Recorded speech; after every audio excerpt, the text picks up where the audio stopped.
Setiap kali kita ambil makan, sarapan ke, tengah hari ke, malam ke, makanan yang kita ambil itu, niat kita yang ni untuk sihatkan tubuh badan, nak bagi ada tenaga, untuk mendekatkan diri kepada Allah. Sebut begitu dalam hati. Sebut begitu. Maka makan itu menjadi ibadah. 30 tahun makan tuan-tuan. Tak pernah niat begitu.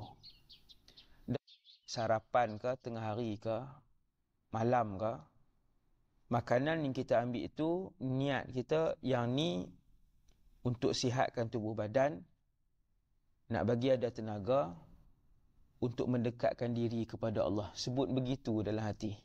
Sebut begitu. Maka makan itu menjadi ibadah. 30 tahun makan tuan-tuan. Tak pernah niat begitu. Dahlah doa makan pun tak pernah baca. Doa sebelum makan pun jarang baca. Doa selepas makan lagi jarang. Orang Islam ni kalau doa sebelum makan tu kerap juga baca. Ramai juga yang membaca. Tapi kalau selepas langsung tak baca. Apatah lagi untuk niat seperti yang saya sebut tadi. Maka apabila Rasulullah makan untuk menahan lapar dan menambahkan kekuatan tubuh badan untuk melakukan ibadah kepada Allah. Kalau boleh tulis ayat tu, letak di dapur. Tulis, print elok-elok, pelekat. Pelekat kecil ayat tu bagi kita nampak setiap hari. Dia peringat diri kita. Jangan pelekat di lantai. Pelekat di dinding. Maka sebab itu Rasulullah, semua keadaan makan Nabi begitu.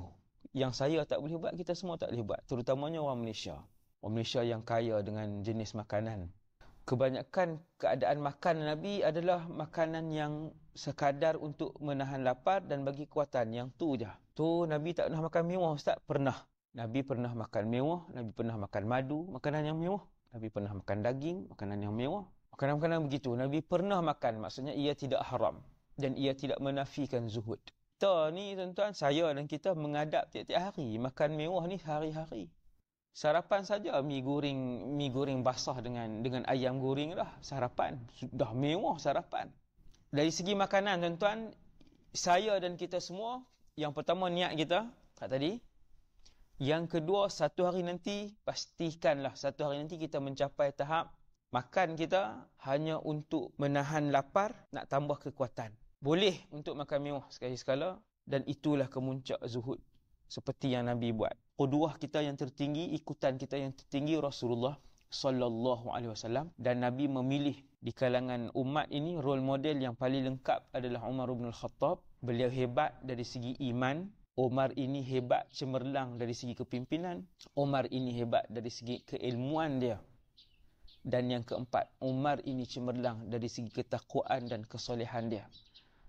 Apabila empat sudut besar ini pernah dipuji oleh Rasulullah, selain daripada Nabi pernah memuji Umar itu ahli syurga ketika dia masih hidup lagi, Nabi puji dia.